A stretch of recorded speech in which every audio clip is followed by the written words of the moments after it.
¿Cómo es ese proceso? ¿Cómo termina la dictadura de Juan Vicente Gómez? Siempre a mí me apasiona eso porque yo digo, bueno, hay que estudiar la historia, hay que saber cómo finalizan, cómo fueron esos periodos de transición. Sabemos que luego vino Eliezer López Contreras, que se redujo el periodo y fue muy emblemático, pero ¿cómo fue esa transición de que cae Juan Vicente Gómez y luego, bueno, más adelante se da lo que empiezan lo que es el gobierno de los partidos, ¿no? Que luego que cae Medina Angarita empieza Acción Democrática a tratar Sí, de gobernar ahora de forma a través de los partidos, más allá de los militares. claro. O sea, la salida de Gómez, por supuesto, se da por su muerte. Nadie pudo contra Juan Vicente Gómez. Y eso es notorio, ¿no? No quiero ser pesimista en torno al presente, pero nadie pudo contra Juan Vicente Gómez. Mi tesis de comunicación social y mi tesis de historia fue justamente sobre la dictadura de Juan Vicente Gómez, sobre la oposición.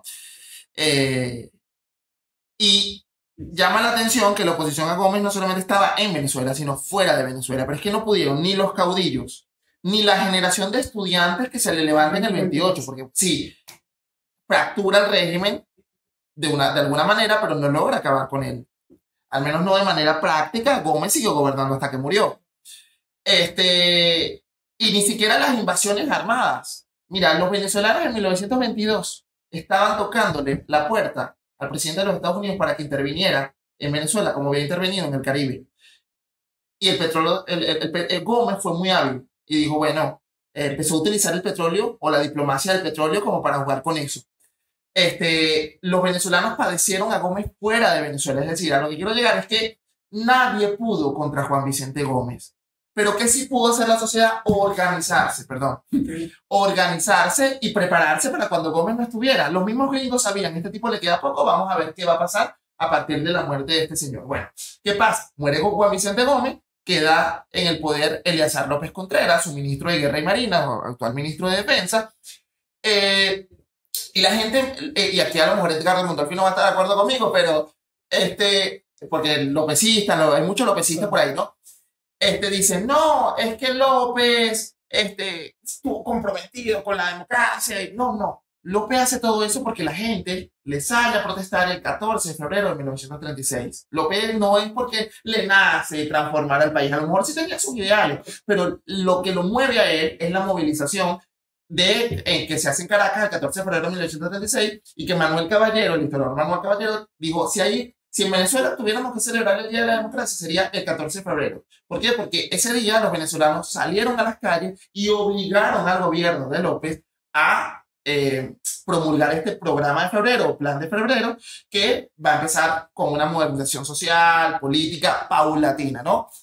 Y desde entonces, bueno, esa transición se prolongó por 10 años aproximadamente, del 35 que muere Gómez al 45 que sale Medina.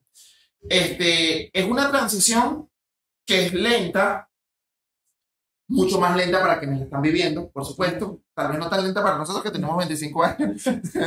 No, importante ese punto que estás diciendo, porque 10 años. O sea, 10 años. 10 años de transición. De transición. Sí, que en Venezuela, que es totalmente diferente a la transición del perejimenismo, que duró mucho menos, ¿no? Pero del posgomecismo fueron 10 años. López paulatinamente fue haciendo reformas y esas reformas fueron conduciendo a una apertura democrática. O más que a la democracia, una apertura a la modernización. Porque te estoy hablando de que antes de López, la principal causa de muerte de los venezolanos era la malaria. Entonces, el Estado se hace cargo de muchas banderas que hoy son del Estado. Por ejemplo, la salud. ¿Cómo? A través del programa de febrero, exactamente. La educación empieza a tener fuerza, pero sigue resistiéndose cierto grupo en el poder para que esa modernización y esa democracia sea plena. Con la llegada de Medina Angarita, las puertas se abren mucho más. Ahora se legalizan los partidos políticos, no hay presos políticos, no hay medios de comunicación censurados. Entonces sí, pero también había una resistencia a la del voto directo, universal y secreto. No querían, estaban negados. Bueno, incluso Medina no no estaba dispuesto a entregarlo a través de el poder a través de unas elecciones, no, incluso es cuando se da el curioso caso ese de la historia venezolana que se llaman al diplomático ¿cómo se llama? Diógenes Escalante, que por cierto Javier Vidal está ahorita presentando una obra, bueno, no sé si cuando salga esto ya se terminó. Interesante, sí. Interesante que él quería imponer sí, no, con Diógenes, fíjate que pasa algo particular y es un buen síntoma y a la vez tú dices, mira, no sé si es que estamos destinados a esto, porque parecieran cosas del azar o del destino.